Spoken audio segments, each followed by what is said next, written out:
is Dr. Avi Charlton. I'm a lifestyle GP. I'm going to be on the online prosperity show. I'm going to talk about how you can improve your life with lifestyle. And I'm going to talk about how to use nutrition, breath work to create a vibrant health.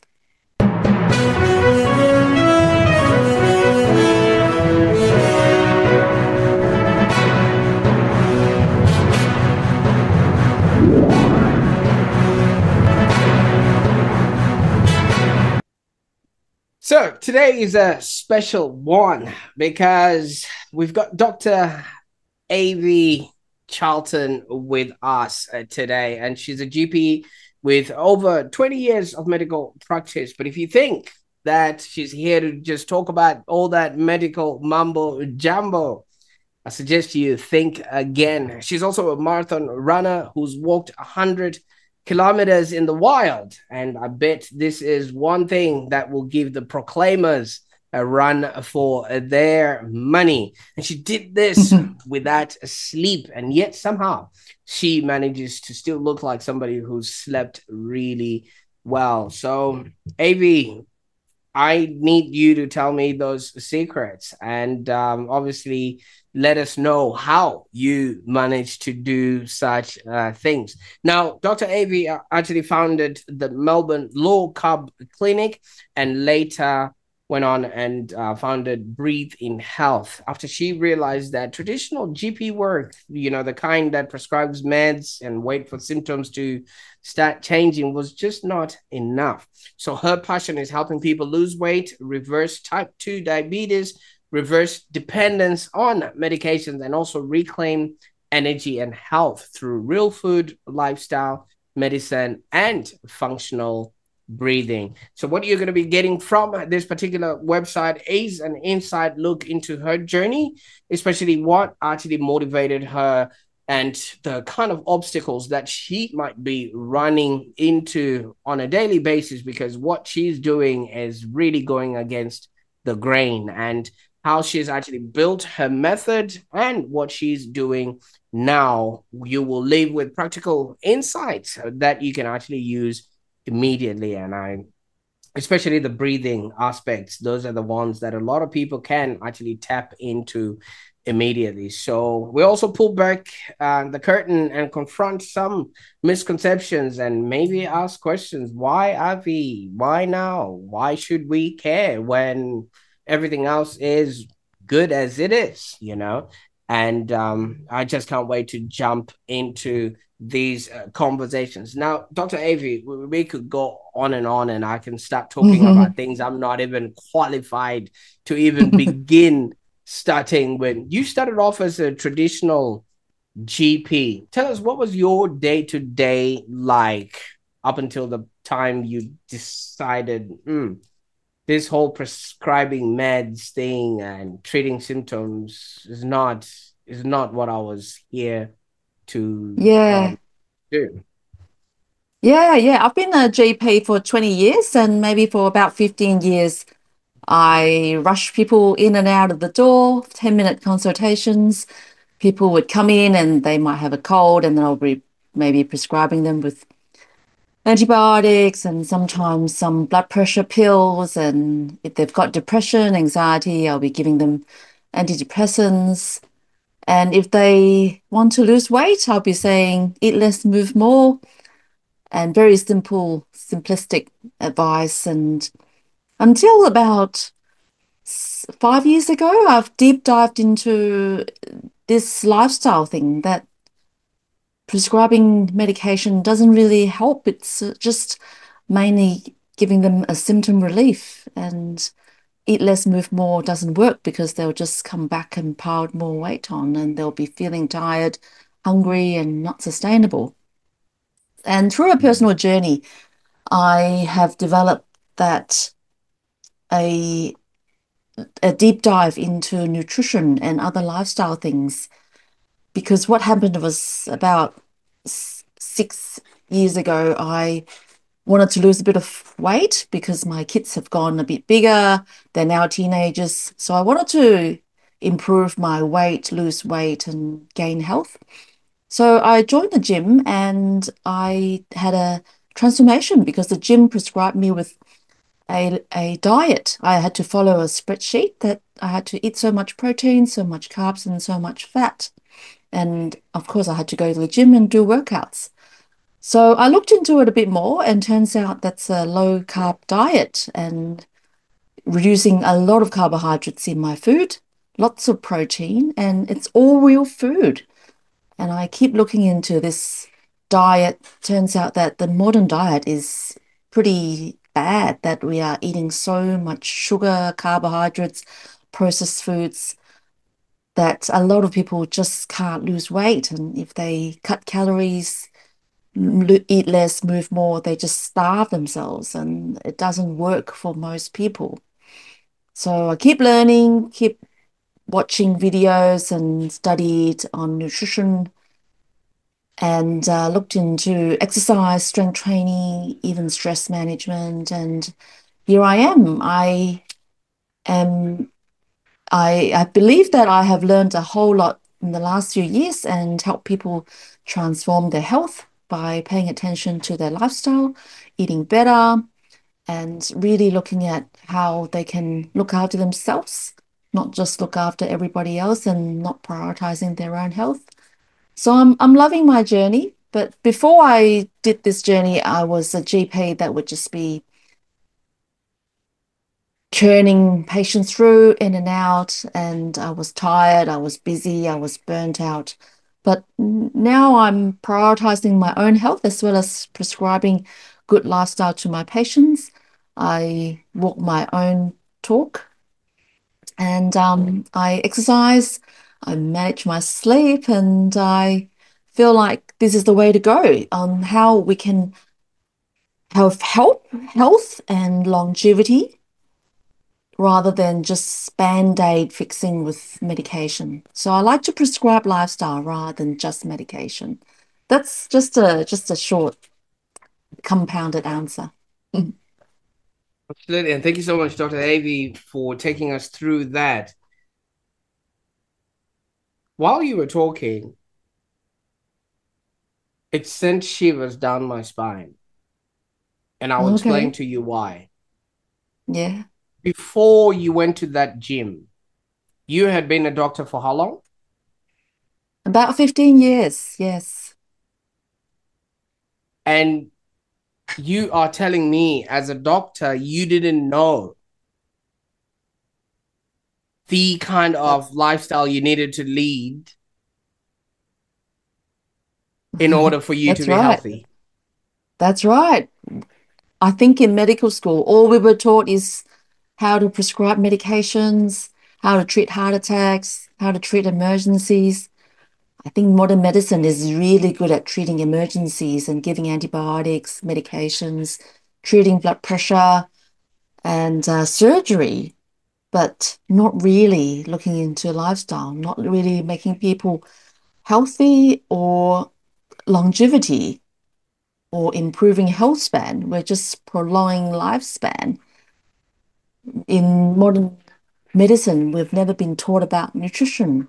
We've been told to refer people to dietitians, which there's some other influences with dietitians as well. So you're absolutely right. We're not taught how to treat people to improve their health. We're just giving them tablets, which I'm really trying not to do.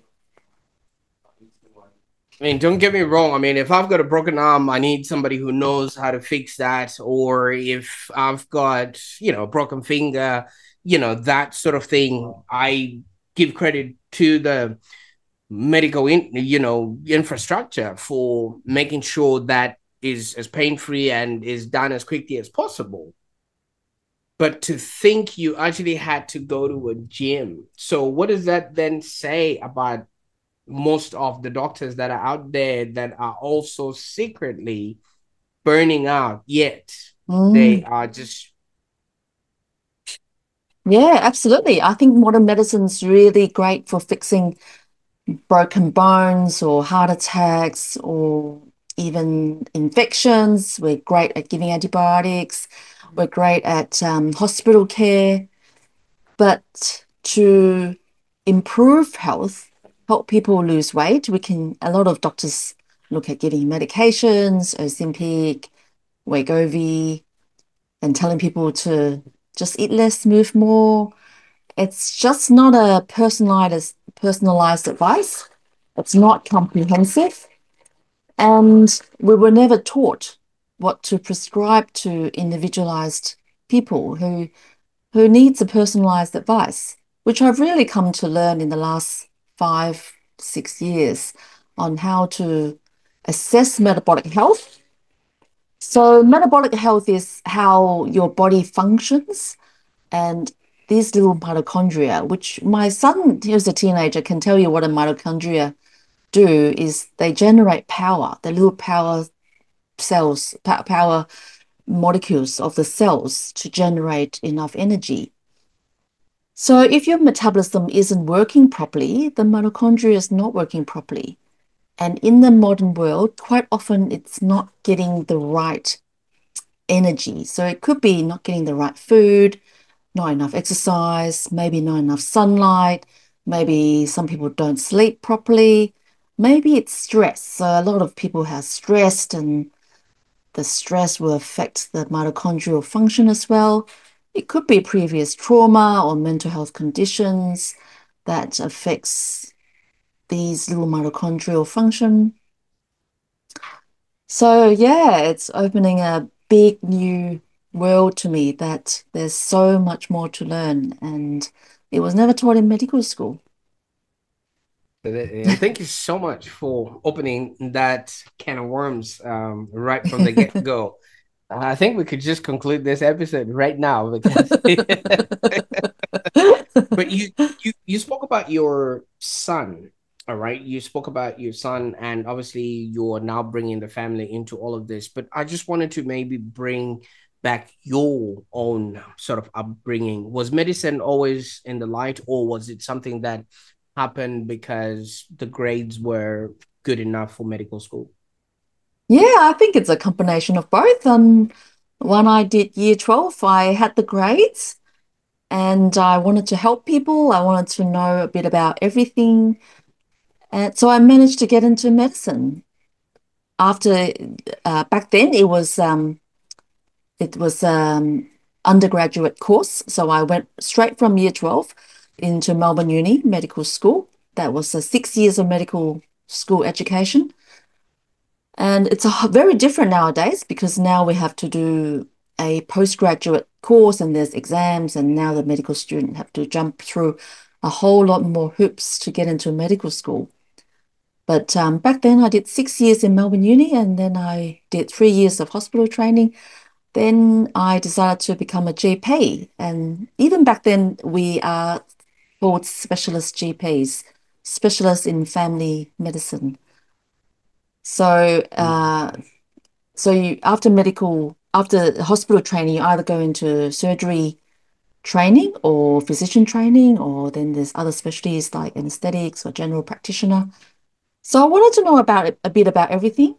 And general practice served me very well. I managed to do part-time as I grew my kids and had babies. And it was very rewarding because I looked after people, patients from when they were 6-week-old babies to become teenagers. And patients grew old and I looked after them over 10, 20 years. And it's pretty amazing to have the privilege of serving like a big 10, 20 years of a person's lifetime. So I feel very rewarded, but now I'm going into this lifestyle medicine. I think it's a whole lot different, different type of practice to be empowering patients that they can change their lifestyle. They don't have to be stuck with medications. They can reverse their own conditions. There's so many conditions that can be improved. For example, diabetes can take people off medications, even mental health conditions. If you eat right, look after lifestyle, these mental health conditions with depression, schizophrenia can even reduce or come off their antipsychotics or antidepressants. And even inflammation, aches and pains, if you improve diet, exercise, get more sunlight, they can have much less aches and pains and improve their, for example, arthritis pain. It's much different kind of rewarding work that I'm trying to spread the message. And I'm trying to speak out more, come on your podcast, coming on lots of podcasts to speak out that everyone can improve their lifestyle. You might not to get off all the medication, but it puts you back in your own charge. You can and be empowered, not just rely on a tablet to control, for example, your blood sugar and control blood pressure. Mm.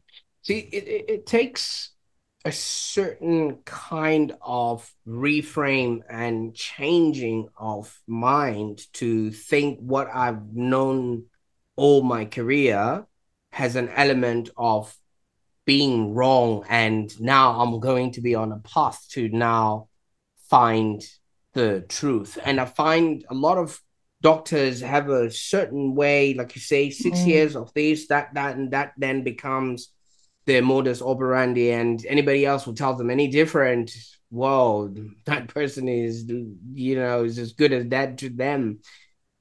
How did that mind change happen? Like, I really want to understand how you accepted that you were wrong. Yeah, absolutely. It takes a lot of courage to say you were that I was wrong.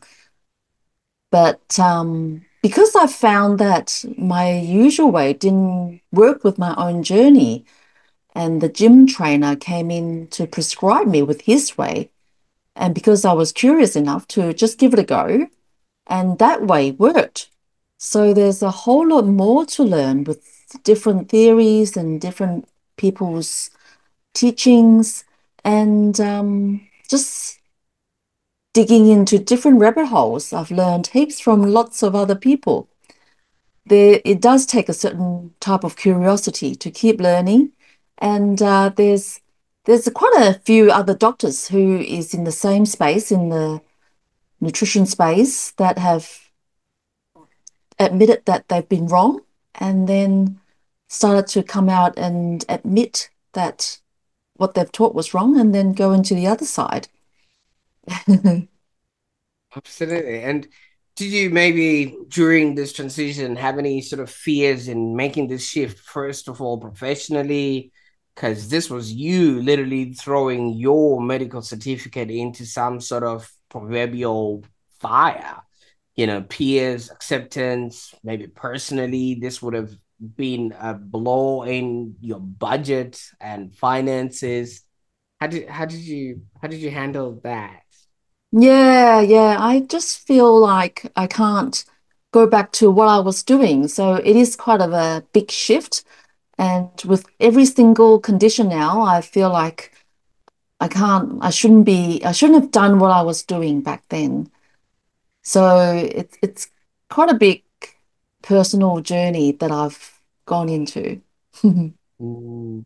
I mean, obviously, from the introduction, we've mentioned you've done two full marathons, you've walked 100 kilometers before without even sleep. That is testing human will to a certain level, and I think that sort of mindset is when you go past conditioning to now having some sort of belief. And I must say that's a bit hardcore. Now, how is this sort of experience with endurance and doing things that are this extreme started to shape your approach to maybe health, patient work, and your mindset? Yeah, yeah, absolutely. I think consistency and persistency has really trained got me from training marathons, and because it takes me many months to complete the whole marathon training, and actually got longer over it prolonged for another 2 months because it was COVID lockdown back in 2021. Usually the Melbourne Marathon was October, but it became December in 2021 because of COVID. So I trained for 2 extra months for a 42-kilometer marathon. But it was amazing journey as well, just to keep training, run 4 times a week, being consistent, and that got me through to running a full marathon. And walking 100 kilometers Oxfam walk up the Mount Dandenong through a big mountain, that was a lot of consistency with training and persistence with walking that night. It was over a 34-hour period with about 7 stops. Each stop we had 1 hour stop. So that was a lot of mental toughness. And I think with all those physical endurance training, that has kept me with starting a business, learning new medical knowledge, and keep doing the same thing. It doesn't matter if I had a bad run, if I just had a bad day with not many bookings, it doesn't matter. Just keep doing the work, keep reaching out to people, keep spreading the word. If I reach out to 10 people, one or two of those change their lives, then I've done a fantastic job. It doesn't matter if 8 of those doesn't change, and maybe if I keep mentioning another 2 years, they might change their life, then I've done a fantastic job. So just to tell myself, keep going at it, consistency and persistency, that's what I'm trying to achieve. Oh, absolutely. I mean, I can imagine in Melbourne, we had the toughest lockdown. And to think you were training for a marathon, I'm just supposing it took you 4 days to train for just one marathon per session, right? Because you only allowed 10 kilometers. and, and Oh, I just keep doing loops. Just loop loops. Absolutely. Now you went on and you started Melbourne Low Carb Clinic and also the Breathe in Health now. So maybe you Yes. can walk us through the core services that you're offering and who are the typical clients for these practices.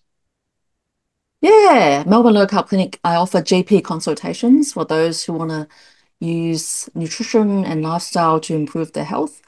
So typically a patient maybe want to lose weight, then they would come and see me for a couple of times, getting some advice on what diet, what sort of food I suggest they eat, maybe some blood tests to have a checkup on their metabolic health. And then they come back a few weeks later. Quite a lot of them have lost a couple of kilos and they feel, oh, it's not that hard doing this diet. Originally they think it's so hard not eating the bread and the rice, but they come back saying, oh, it's actually quite satiated. They feel full with eating whole food, lots of protein, good diet. So that's Melbourne Low Carb Clinic. I give them personalized nutrition and lifestyle advice. And Mm. I also organize events and I have a membership program and I have a podcast, just trying to spread the lifestyle and nutrition knowledge. With Breathing Health, I run breathwork workshops, trying to help people to pay attention to their breathing and help them to practice mindfulness, take them on a breathwork journey. So I run up to a 3 hour workshop on a weekend in a bush setting and doing a 15-minute breath work first. And then I tell them the importance of breathing better, paying attention to breathing. And then I take them on a journey on a 40-minute breath work. And quite a lot of them have just started to look into breathing. They become much more conscious, improves their stress and anxiety, and they can embody themselves into looking into how their body is feeling, try to learn how to manage their stress and anxiety. And I even get them out on a bush to have a brief bush walk to be in the nature. So that's breathing health. And I also offer one-on-one breathing advice, breathing retraining with breathing health as well. So it's just another GP consultation to lead them through how to breathe better. A lot of people don't pay attention. I ask them if they're breathing through nose or mouth, and they don't even know.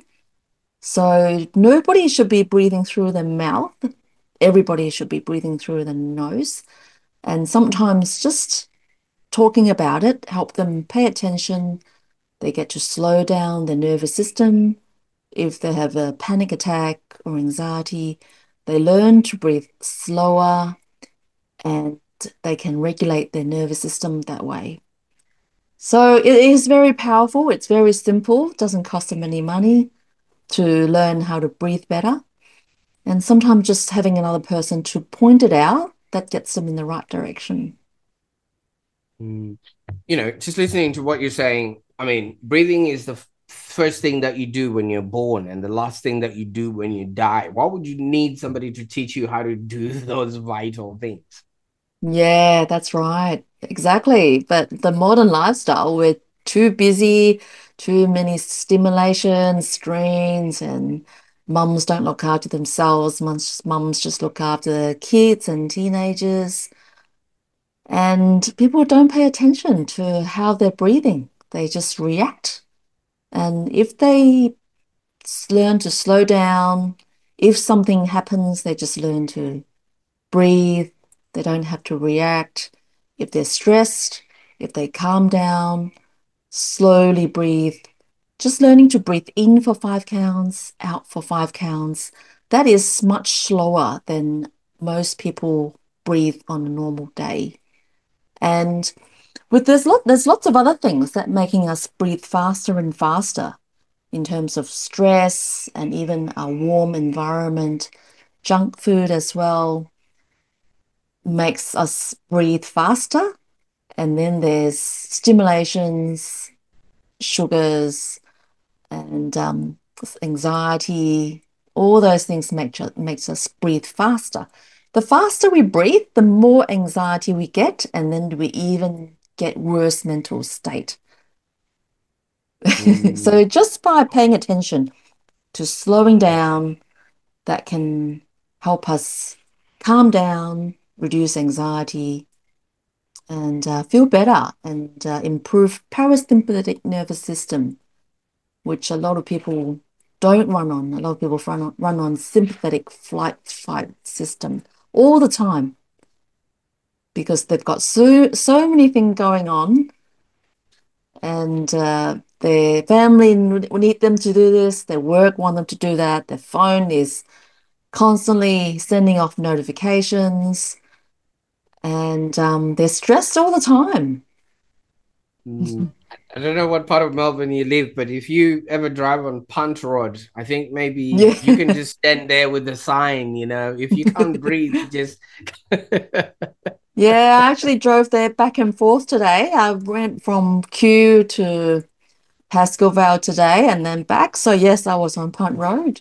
But yeah, I try to calm down and don't be affected. And See, as a marketer, I'm just giving you where to put a sign, for customers. Everyone on that road. yeah, yeah, that's great idea. Good stuff. And talking about signs, you've put out a big billboard out there in the form of a book, and it's called The Six Pillars of Prescribing Lifestyle. And I think that's the publication that you've got, Yeah, in your it's called prescribing lifestyle. A prescribing lifestyle. doctor's Yeah, a doctor's prescription to long-lasting weight loss and vibrant health. So the book tells a journey of how I prescribed from medication to prescribing lifestyle. And yes, there's the 6 pillars of the lifestyle that I talk about. Mm. Would you like Which me to ones tell do you, us what? Yeah. yeah, I think maybe just one or two that people actually underestimate, which people should actually be taking close attention to.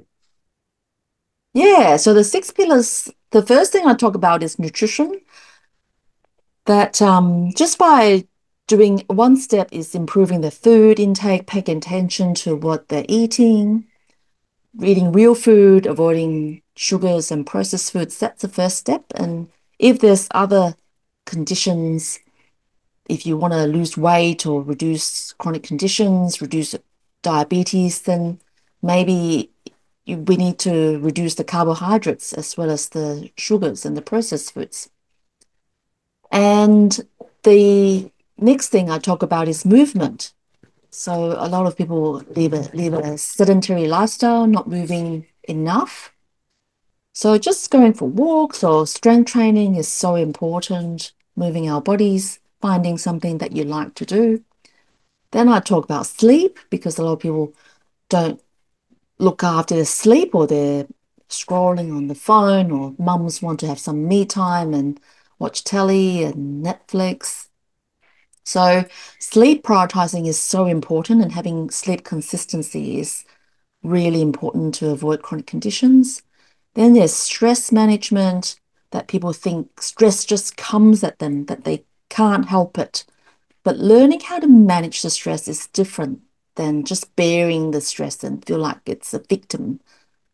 So again, practicing breath work, meditation, mindfulness can help you manage whatever stress is coming at you. And you've got to take your own charge that you've got to manage this stress. It's even if they come at you. And then there's community support because we don't live in an isolated community city. We need support from other people. Loneliness kills a lot of people, and having um, previous abuse or domestic abuse is quite stressful to a person. So community support or having good relationship is really important. And then the last thing I talk about is managing addictions. So addictions is a total different game. We all know drug addiction and alcohol addiction on how to manage those, that these people should be abstinent, that we need to stay away from these substances. But there are food addiction, sugar addiction, gambling addiction, screen addiction. So sometimes some people know what to do, but they've got a sugar or food or processed food addiction. Then these people labeling that it is a food addiction can really help them because they know how to manage these addictions by abstinence. So these people really have to stay away from sugar because these sugars can affect their brain chemicals and hijack them, just like drug and alcohol hijack the brain chemicals. So we need to treat it as an addiction rather than just little bit, just like a balanced diet. Just a little bit won't harm you. So that's not the way to go with sugar addictions. So that's the six pillars of the lifestyle advice that I give in my book, which is very similar to a lot of other doctors who gives lifestyle advice. And I think working on these things are all interrelated. Working on food will help you with movement, that you move better when you've lost some weight. When you move better, you sleep better. When you sleep better, you have better food choices, and then you manage your stress better. When you pick better food choices, you can improve your mental health and you can manage your stress and manage your addiction. So it's all interrelated. Working one lifestyle pillar helps with another. Absolutely. And thank you so much for taking us through this. And I quite like, what you mentioned about, naming your addictions, because if you can't name it, you can't tame it. Now, Yes. I don't know if you would sort of have the same shop set up in your area that you live there. Have you ever noticed that all the sugar is in like the middle aisles, and by the Mm, time you walk all the way to where the actual real food is, you'll be probably tired. You probably need a snack, and you just go back where you started off from. Is that by design, or is that yes, it something that people is. can? That's right. The Wow. supermarket is designed to trap you. And I would say don't go to the supermarket hungry. Don't go with young kids if you can. And the young kids will cry for the colorful things that try to target the young children, like the cereal with full of sugar, Cheerios, colorful monkeys on the packaging. And if you can shop in the outer aisle of the supermarket, only the real foods. If you there's no packaging, that's even better, like a broccoli or a bit of steak, that no packaging, no ingredient list, that's even better. And if you can order online, then you can avoid all the temptations that are in the checkout when there's lots of sugar in the checkout, try to tempt you. So, Mm. yes, I think the supermarket is designed to trap you to buy all the sugars, and the discounted things are often in the right in front of you in near the checkout. Okay. 70 or 80% of the supermarket is addictive food with sugar and processed foods. So you should only shop in the outer aisle with the meat and the veggies. That's all you need.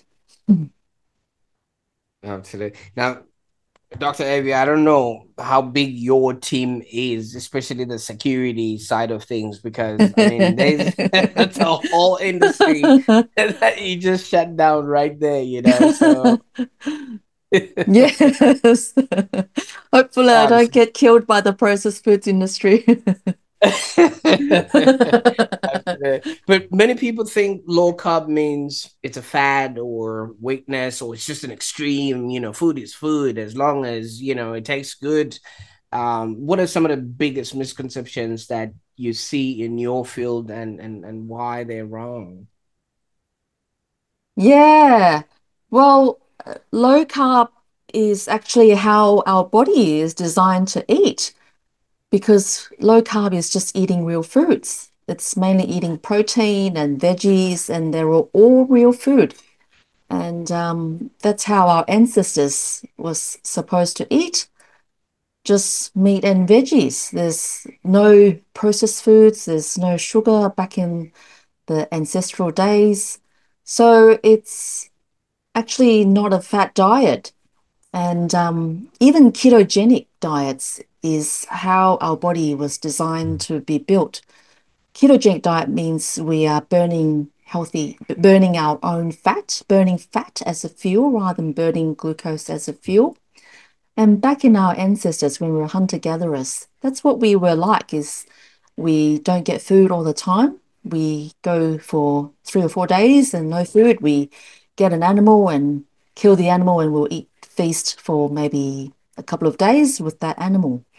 So when we're going for 3 or 4 days without food, we are in a ketogenic state. So that's how our body is designed to be burning fat and ketones.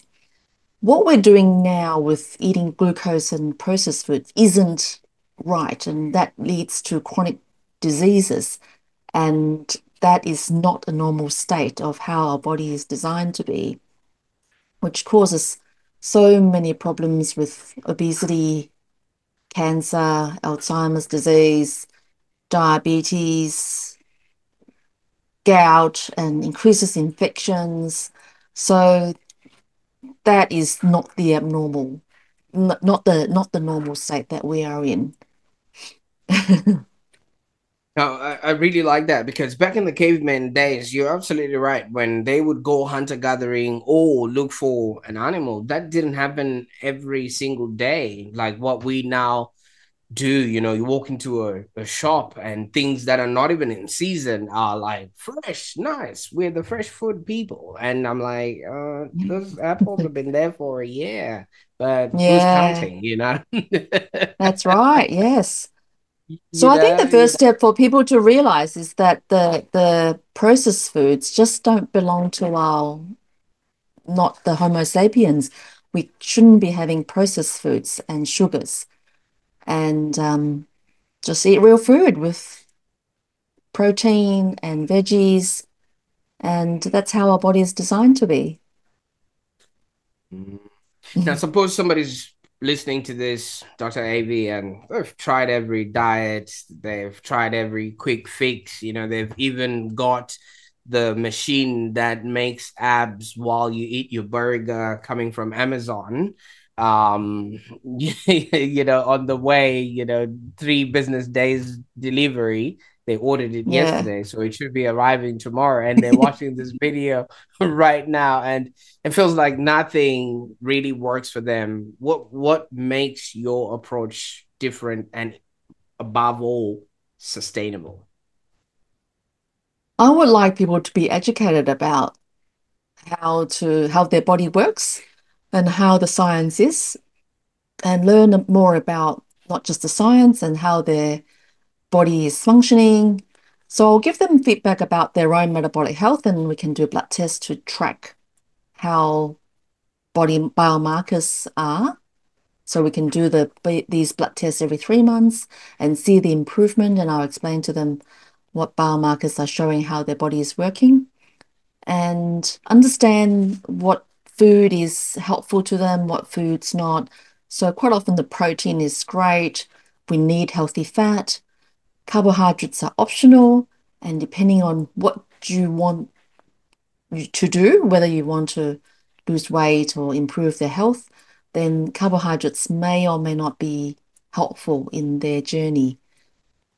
Quite a lot of people are not healthy in their metabolic health, and most of these people will not benefit from eating the carbohydrates unless my you are running lots of 10 kilometers every day and lots of strength training and young like my 16-year-old son, then their metabolism isn't wrecked like we are, then they can eat lots of fruit and but they still shouldn't be eating a lot of sugars and processed foods.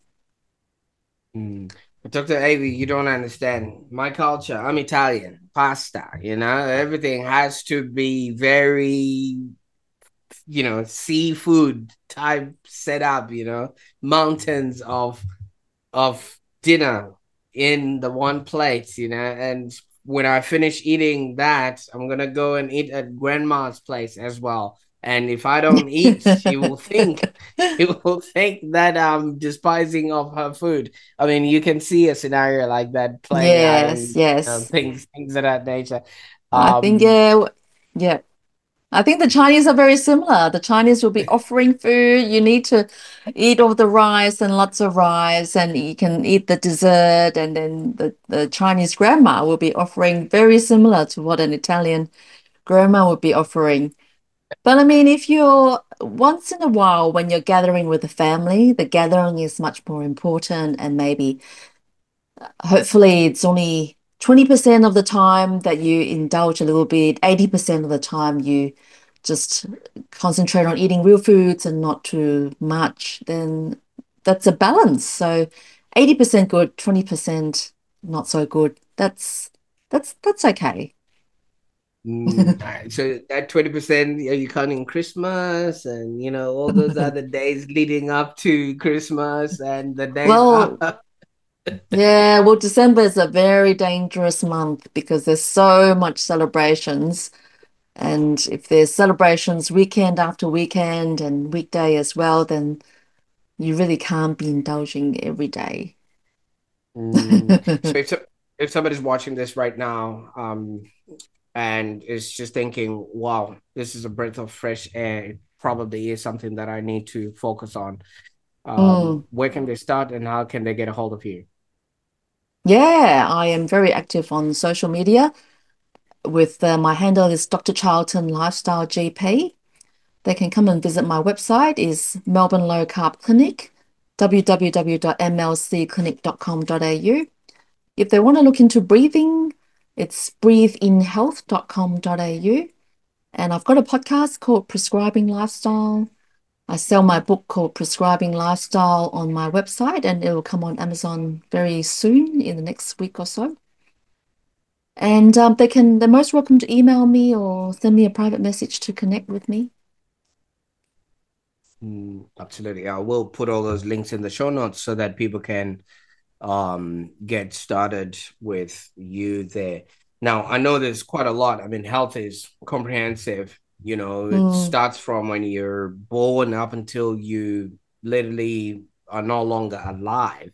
So there's quite a lot, and along the journey, people pick their own journeys to take on and things of that nature. But are there any sort of just general things that you can advise people maybe to just really start paying attention to? Like you've mentioned the breathing aspect. Is there anything that while somebody's just walking in the shop or something that just really gets them to, trigger them to say, hey, this is probably the right path to take? I would advise people to just start being curious and start listening to the body and be open to more different types of learning and just keep learning, keep understanding what's happening to their body and what the science is and how it's affecting your body. So if you eat a bit of cake and how do you feel about it? Is it causing you to be tired and sleepy and just little things like that? And if you breathe fast, is it causing you to be anxious and improve and making things worse, making you more stressed? So keep learning and keep paying attention to all the knowledge that is out there. We live in a world with so much information. It can be quite confusing, but to decipher what's right and what's wrong, we've got to trust our instincts and keep an open mind. Absolutely. I read somewhere, somebody was just saying, if you really look at your abs, it's like a skeleton of the brain. So your gut is actually a thinking organ, which if you pay attention to it, you will get a few answers there. So I can't thank you enough for the time that you spent with us on the show today. But, you've shown us that you've, morphed into this lifestyle doctor now. What's next? What are you Yes. working on that we can be excited about now that you've brought us into your world? What working towards is being a speaker. I would really like Mm, to not just be a GP, but I would like to be speaking out, spreading this word about creating vibrant health, empowering people to take charge. And I would like to go into the corporate world to help people to perform better, improve their mental health, and have the employers ask me to do talks so that they can be the employees can be functioning better and perform better in their work and not burnt out with eating all the crap food. So that's my direction is to become a speaker. absolutely. I can't wait to be in the auditorium and I'll be like, I know her. Well, Dr. Ave, thank you so much. I mean, this has been powerful. Your life story and your experience is going to change a lot of people. And I think you just have to keep going the way you're going. And speaking of being a speaker, I appreciate you being a speaker on the Online Prosperity Show today. Thank you, Prosper. That's fantastic. Thank you for inviting me.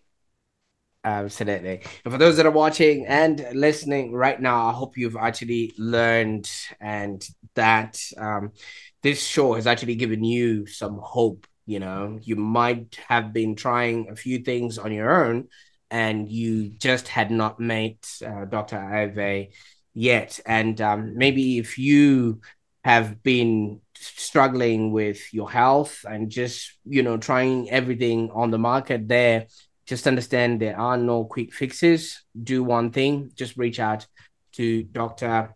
Avi and she will be there to help you out.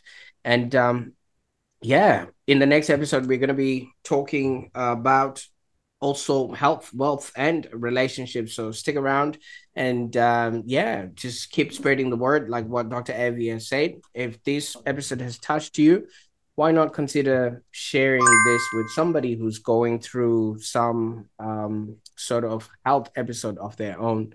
Don't say anything. They might get a thing or two from this particular episode. And be on the lookout for the links that are in the show notes so that you too can get started on your journey. Thank you so much for joining us on the Online Prosperity Show today. Keep pushing forward and transforming. And I wish you all the health and happiness that the world has in offer for you. Until next time, bye for now.